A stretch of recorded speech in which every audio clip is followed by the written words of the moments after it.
Speaking of that, let's move to the Nuggets press conference because the Wait, Nuggets what's talked the about relationship between those two things? the relationship is that the Nuggets were getting beat up at the end of the season, and Malone even talked about possibly overplaying them, and we were already gassed in round two, and the Celtics have not been gassed out by anybody in the East because it's so easy. Yeah, so let's talk about that. Are there any opening thoughts or interesting storylines from that you wanted to start with?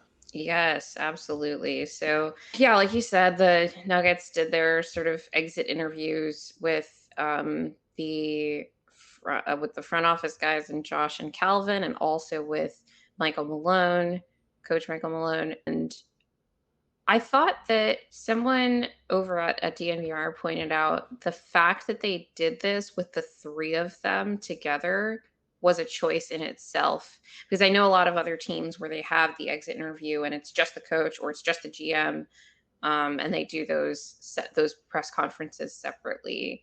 But they had all three together in this instance. I don't remember if they did that last year. Not that it mattered. Like, whatever. The vibes were like super high, obviously, after winning a championship. But I wanted to know what your thoughts were on just that choice to do this with all three of them together.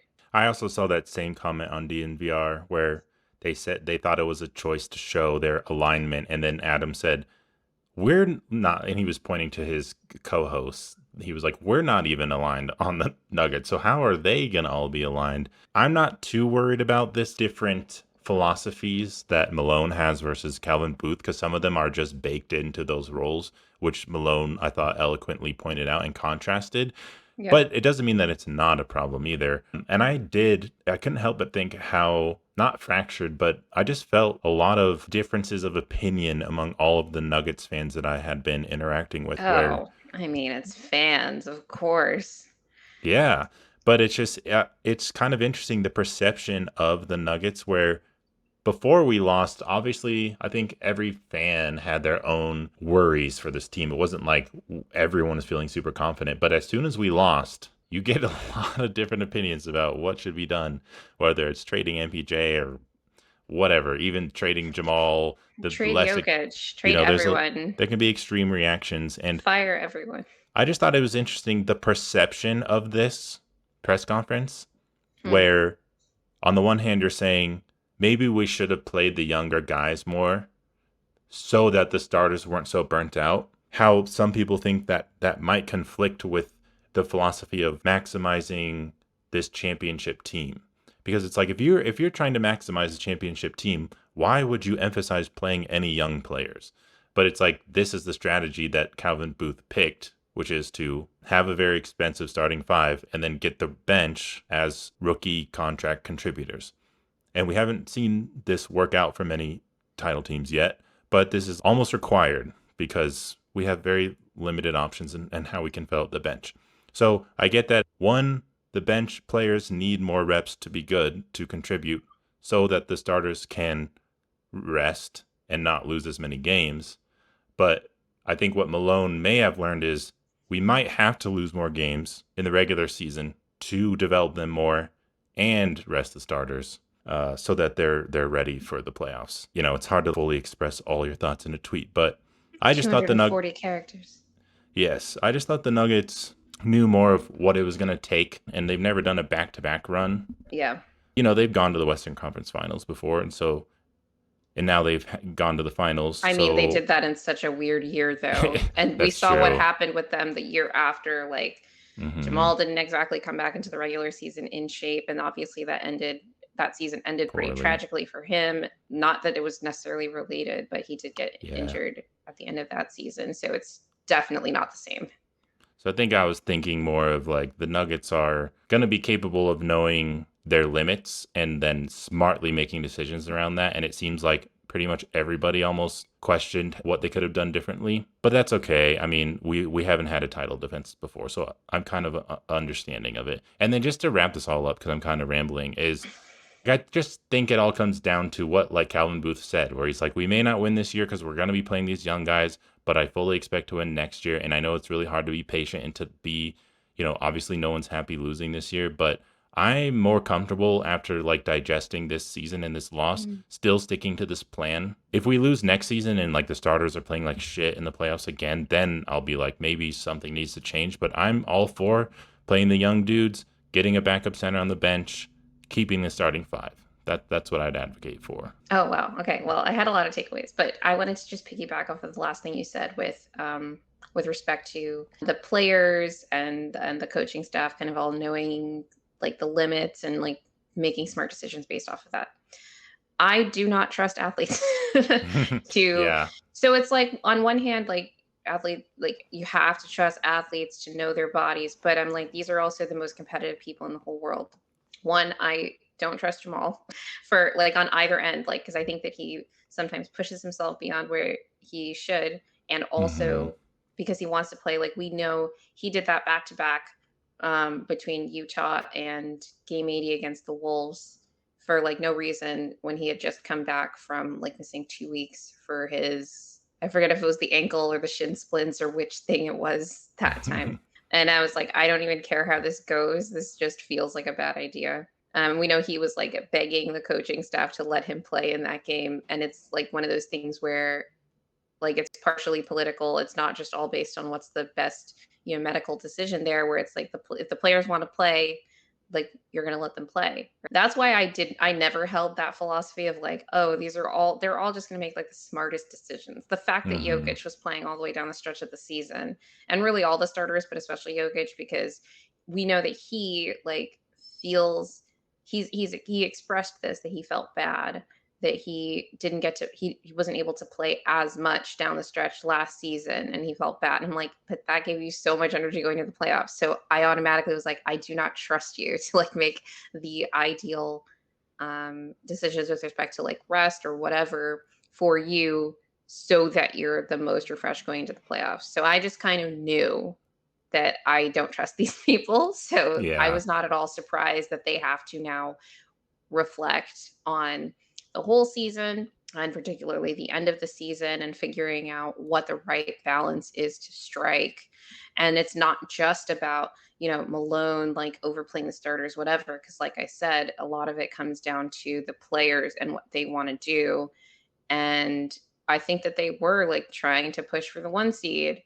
Didn't get that, obviously. Yeah, I there were points down the end of the season where I felt like, man, every game that the Thunder or the Wolves drop is just like another like act of sabotage on us Hmm. because it kept like keeping us close for that 1 seed race when Hmm. we were kind of more dropped back in that third position. Then obviously the Wolves had like a slight slide and then they ended up in third and whatever. But yeah, every time that they lost, it was like, I wish you guys would just like win the rest of your games and like solidify your place so the Nuggets could be comfortable and okay with third and rest our guys down the stretch and whatever. That might end up be what wins the Wolves the title is the fact that they lost some random games in April and late March. I know. Actually. So Right. that's my thoughts on that. And I don't fully like I don't again, I just don't fully blame like Malone for having those slightly different priorities.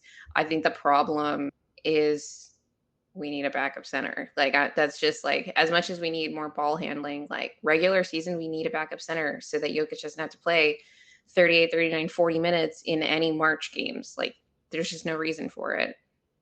And the fact that we couldn't spell him without potentially like putting AG in as backup five in the regular season is a problem, which is why, I hope Calvin has some very specific plans for Zeke Naji. And he made some comments during this presser about how he thinks that Zeke is going to have a good NBA career or whatever. And I'm like, it better be somewhere else.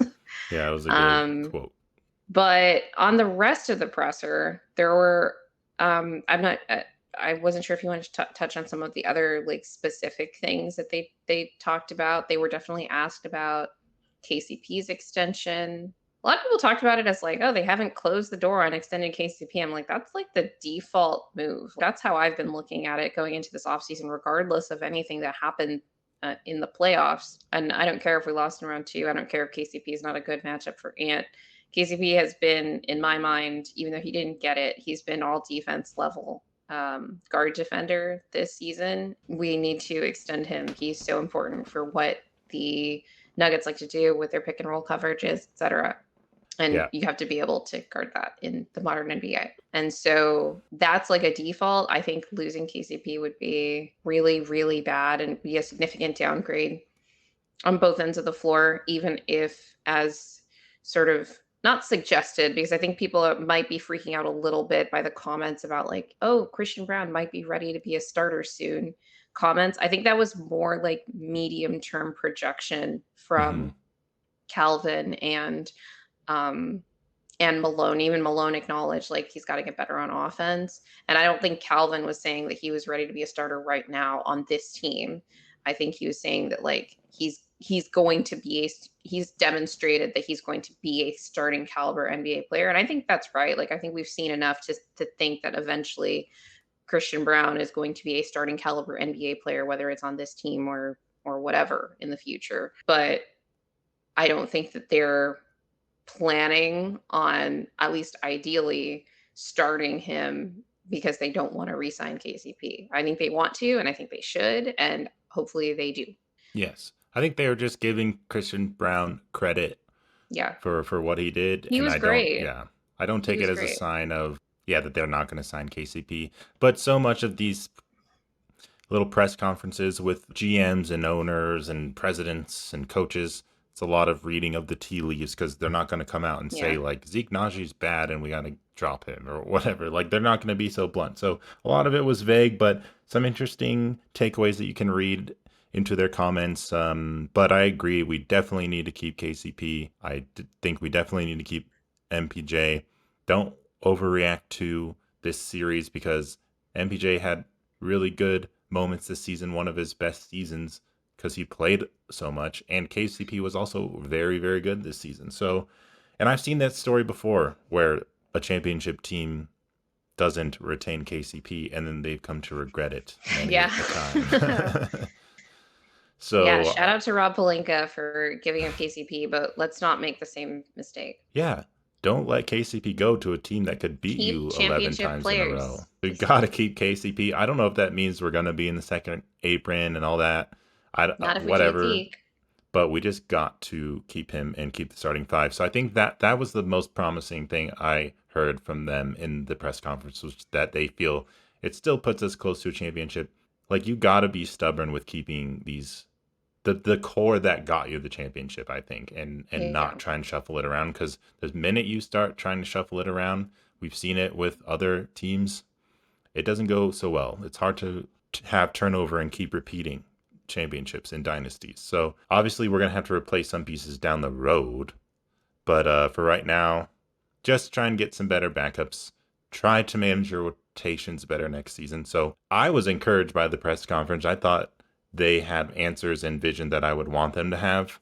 And anything that's being Yeah. misinterpreted by fans who are being angry or feel like that they're contradicting themselves in terms of their outlook and the actions that they've made, I still think that they all align with what they've done. So If for no I'm other reason than they haven't been like super committal in any specific thing they said, so it's really difficult for them to have contradicted themselves. they can get out of anything at this point because they're so vague. Yeah. So I don't know. I thought it was good, but I get fans. We really want to win Yeah. again with Jokic. So let's see it. Let's see I have how we agendas improve. to push. Yeah, Like, yeah, exactly. exactly. I want to win with Jokic too. Like, I will say, in contrast to sort of credit and like flowers that they were giving to Christian Brown, there was definitely some Shade. shade thrown at Jamal by both Malone and Calvin Booth, and I think everybody was trying to be. Not everybody. I don't think Calvin like knows how to be subtle, as we know from like the preseason or like the off season when he gave that Yeah. interview to Kevin O'Connor. They got the question. I think it was Adam Myers who asked this question about Jamal and his conditioning and what can be. He kind of couched it in what can Jamal do to sort of prevent or do whatever he needs to do to like take care of his body and like keep from like kind of mitigate like injury risk, etc.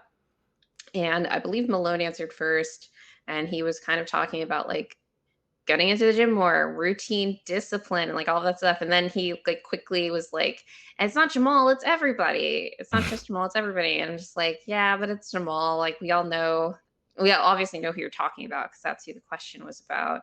And then I thought this was very interesting because I actually want to read the full quote from Calvin because I think he is a really thoughtful guy, even though he doesn't know how to be subtle.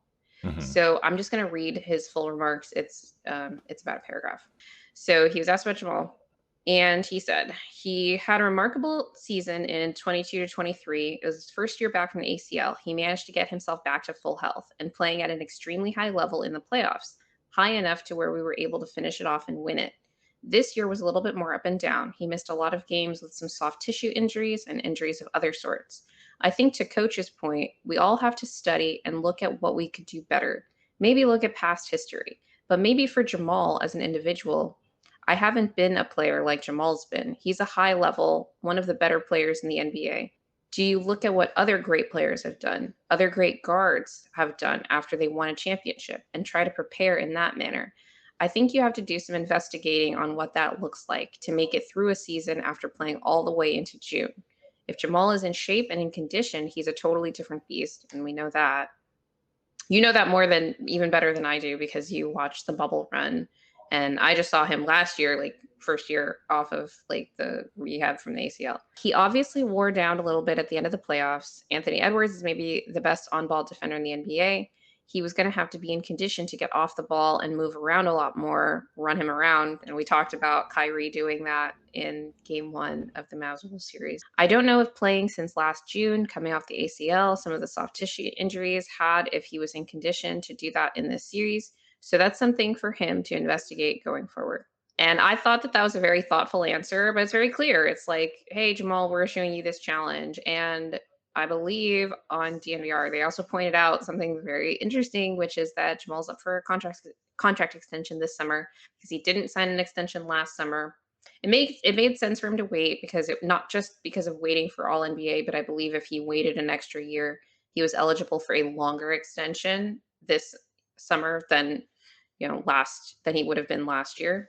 But I think it's going to be interesting because he's probably going to be playing for Team Canada in the Olympics, and he's going to have an opportunity to let Jordy Fernandez whip him into shape before he goes into the regular season. Yeah, he's up for a contract extension and all of that stuff. So I'm looking forward to monitoring Jamal's offseason with the Olympics. I'm looking forward to watching a lot of players play in the Olympics, but obviously ours more than others. Yeah, and then Adam Mara has pointed out too that Malone said something like, "Yeah, I know Jamal's going to have a bounce back here." So he was Mm, like, "If he has to yeah, bounce back, then clearly you have yeah, a certain idea about his season." It's not that big of a deal to say like Jamal didn't play to the standards that yeah, even yeah, definitely. I Jamal mean, wants like to he play. had like historically bad efficiency in the playoffs this year. I don't know how So Jamal sees his I'm performance and sure he knows he because played like not to where he yeah, wants to. but in terms of like he knows how much he was in pain out there. Did he feel super limited from his injuries? He knows what's up. So I'm confident that he's going to come back better next season, but it is these comments are I interesting mean, the bar is because so low now. This is like the worst I've ever seen him play. I don't know yeah. if this is the worst that you guys have ever seen him play in the Yeah. playoffs in particular. The thing is, I thought he was having a pretty good regular season when he was available. The problem was the unavailability. Like he had some off games, but for the most part, he was pretty steady in terms of his efficiency. Like he was having like a record year or a career year in terms of his 3-point shooting, his pull up 3-point shooting. We shared all these stats about his turnaround fadeaway was like he was like hitting like 64% on turnaround fadeaways this season. It was crazy. So he wasn't like scoring in high volume in the regular season. He just doesn't. He doesn't play as many minutes. It's not how the offense works in the regular season, etc.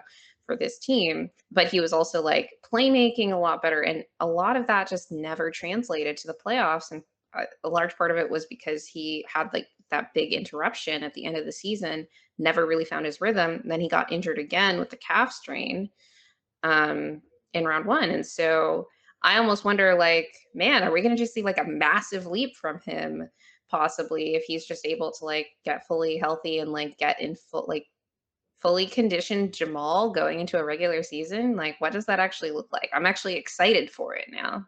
I think it was what Calvin's kind of illustrating is that there was this kind of cause and effect where, you win the championship, so you have a shorter off season where maybe he didn't even touch a basketball, or I don't know what he did, but um, then he's not ready for the regular season. He's kind of playing himself into shape, which everyone was talking about at that point. I have no doubt because Jamal is like tough, and he comes from a very tough background, especially with the training he did with his dad, that I bet you he's going to be working really hard this offseason and working out and being in the shape. And if he's playing with Canada, that's much better than doing nothing, which seems like what Calvin's suggesting that he did. Because he's like, maybe you should I look at what mean, other point guards were doing instead of, sitting on the couch like what you did all offseason. It's like, I don't know. But I don't know if uh, anybody knows this, but Jamal got engaged at some point in the last year and a half. whoa, I didn't know that. Yeah, like I found his girlfriend's Instagram page and she's got the little like ring or I didn't whatever, even know he like had a ring girlfriend like at this point. yeah, no, he definitely does. And I almost like every time I think about this question, I just wonder about not like quote unquote where his priorities are, but all of these players have like their life outside of like being in the NBA, which is this incredibly grueling lifestyle to have for most of the year. And then the off season comes and it's almost like I can't blame the guy for wanting to just like veg out for 2 months when you Hmm. spend or 2 months, 3 months, 4 months, depending on whenever whenever you get eliminated from the playoffs, when you spend like 8 months of the year plus traveling all the time and like putting your body through all this stuff, whether Jamal's in condition or not, like all of these guys, even like the worst NBA players, which Jamal is definitely not one of the worst NBA players, are putting their bodies through so much on a regular basis that I almost can't blame them for vegging out. But it's really about like if you want to be in that top echelon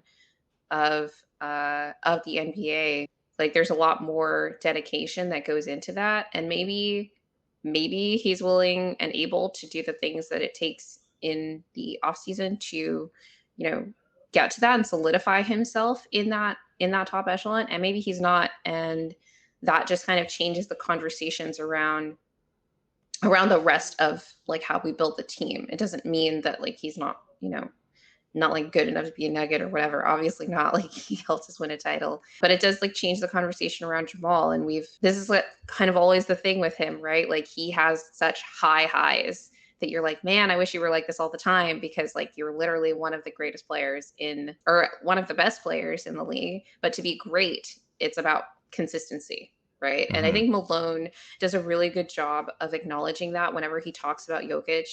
He is so quick to whenever he talks about him in these pressers that he's just like, you guys don't understand like the greatness about him is his consistency, right? And I think that's the step that Jamal has yet to take. It's like it's not Hmm. about just your highs. It's not even about your floor. It's just like where are you in terms of like what I can rely on getting from you on a night in, night out basis. And the last I'll say on this is thinking of Calvin's comments about looking at other championship guards and what they've done in the offseason to like continue that success. I mean, the last elite guard to win a championship at all recently outside of Jamal is Steph.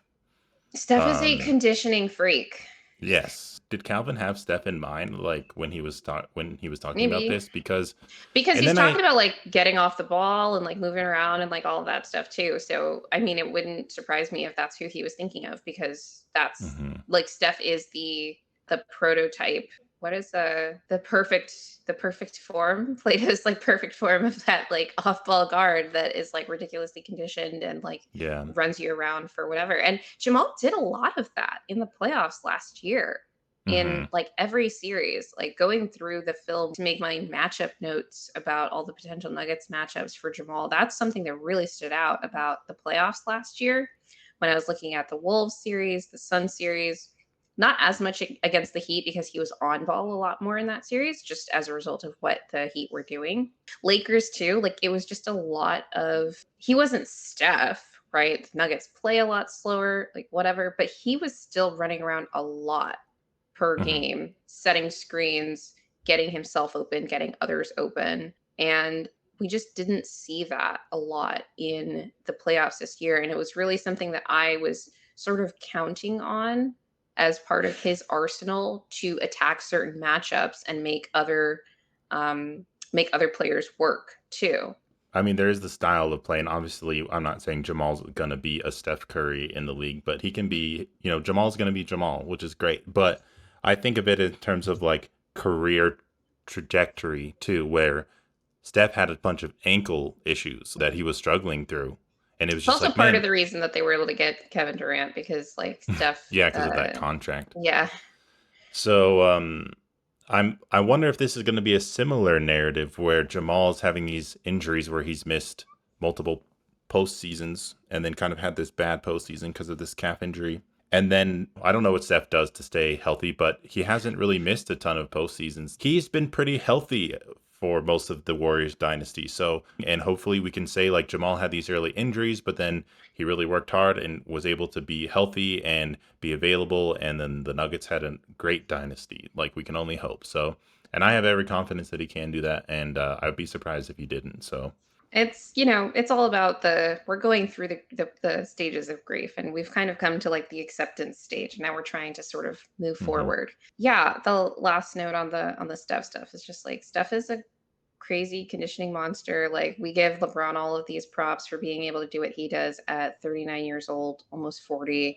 And Steph is 36, and you just don't see guards that good at 36 in NBA history. He definitely had like a rough like end of his season toward the end, but like you see what he had to do to carry this team. Like he was playing at a legitimately MVP level to start the season at 35 years old, which is insane. Okay. Yeah. For really like the first like third of the season is the level that Steph was playing at. Now, if Jamal could like play like as well as we think he can at his prime, or maybe 80-90% of that into age 36, like who knows what the window for this team could be, regardless of how the team around the Nuggets changes over the next however many years. The last thing that I wanted to make just comment of from this press conference was just the relationship between Malone and MPJ. I don't remember what the question was. I think it was about, but I almost feel like the full answer that Malone gave about MPJ was unprompted.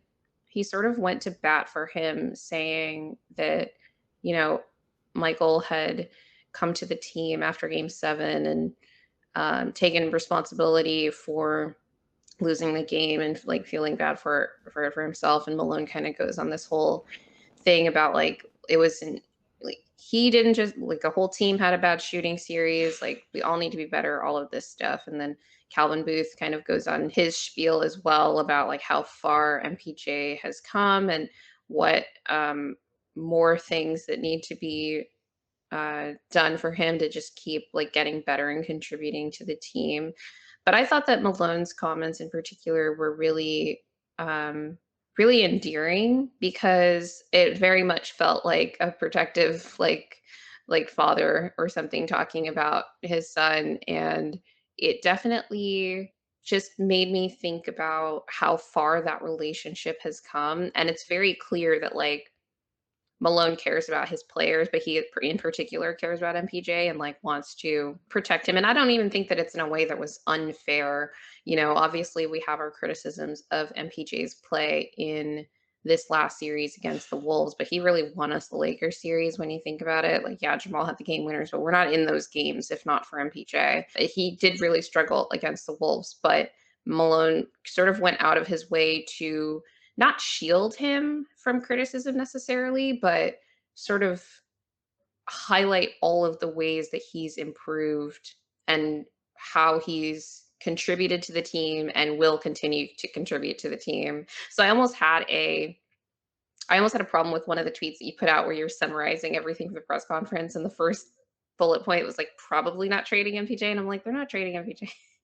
I know you didn't Yeah. like mean it like that, but Yeah, I was just like, um "Oh, we're not gonna trade him," but I could have just been like, "We're not going to." But I was trying to be like, "I don't know for certain. I'd be yeah, surprised. Maybe I down would the road be we will, I'd be but pretty not shocked, now." and I don't think we should, 'cause I don't think there's a good trade out there, but all like, that accounts for all of the things or accounts for enough positive that, it would make up for all of the things that we'd lose in getting him, at least not like a realistic trade. Yeah, that Um, was really cool yeah, to see just because Malone, I mean, there's always reports that the guys always love Malone, and I'm sure he has good relationships with everyone. yeah, And it's interesting because when in Mike's kind of first season where he could actually play, we had all kinds of speculation about Malone and MPJ's relationship just because, Malone gets frustrated at dudes who don't play defense and they play undisciplined. But Mike, it's been a great story in terms of how he's risen to the occasion and bought in on his role, and he's a positive teammate. And especially with the stuff going on with his family, which Malone mentioned, it was cool to like give him props and not let the whole story of what I think was a pretty good season for MPJ end on a sour note. I mean, of course, he didn't play good in this series, which I don't think was all of his fault. Good on Malone. Hopefully, we keep him. The only sad thing is, it's just like if we do need to retool our roster, his contract's probably the best way to do that if it needs to be traded. So it's like it wouldn't have anything to do with Mike if we did trade him. I right. I, I think we're probably a 0% chance we're going to trade him this offseason. But yeah, are you anything else before we leave?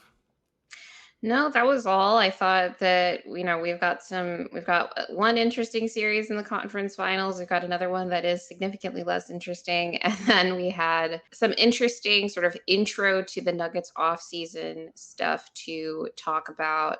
I'm actually, I'm nervous for the finals because I'm nervous that Boston's just going to win. But I want it to sort of happen already because I'm excited to start getting into the Nuggets off-season stuff, and Yeah. we've got some interesting discussions lined up for when we can really get into those off-season talks, both about the draft and about free agency and potential trades. Yes, so look out for that. In the meantime, though, just as always, subscribe to us and hit the notification bell and follow us on Twitter and give us 5 stars and thumbs up on anywhere that you may be listening. And keep looking out for our future episodes. And lastly, remember that winning is fun and losing sucks.